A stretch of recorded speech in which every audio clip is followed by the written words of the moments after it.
ఈ రోజు TG T20 final match చూడడానికి వచ్చేసాను నేను Prashant. Hi guys, good afternoon everyone. ఈ రోజు నేను మ్యాచ్ చూడడానికి వెళ్తున్నాను. TG T20 final match. Miyapur metro నుంచి ఉప్పాల్ స్టేడియం కి మనకు టికెట్ తీసుకోవాల్సి ఉండే తీసుకున్నాను. అప్పుడే మన ఫ్రెండ్ ప్రశాంత్ కూడా వచ్చేసాడు. మధ్యలో స్టేడియం కి వెళ్ళాలంటే వేరే మెట్రో చేంజ్ అవ్వాలి అమీర్పేట్ లో.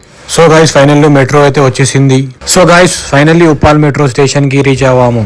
ప్రశాంత్ అయితే చాలా ఎక్సైటెడ్ గా ఉన్నాడు, హ్యాపీగా కనిపిస్తున్నాడు. ఎప్పుడు మ్యాచ్ చూద్దాం, లోపలికి వెళ్దాం స్టేడియం లోపలికి. కానీ క్రౌడ్ అయితే చాలా వచ్చేసింది గాయస్. చూడండి స్టేడియం లోపలికి ఎంట్రీ అయిపోయింది మా ఇద్దరిది. ప్రశాంత్ అయితే మస్తు ఎంజాయ్ చేస్తుండే లోపల రాగానే. మ్యాచ్ అయితే స్టార్ట్ అయింది guys. Anvita Khammam message batting చేస్తుంది, Hyderabadi champions bowling. Anvita Khammam message first inning లో 158 టార్గెట్ ఇచ్చింది హైదరాబాదీ ఛాంపియన్స్ కి. హైదరాబాదీ ఛాంపియన్స్ పవర్ ప్లే ని మంచిగా యూటిలైజ్ చేసుకుంది. 4 ఓవర్ లో 42 for 1.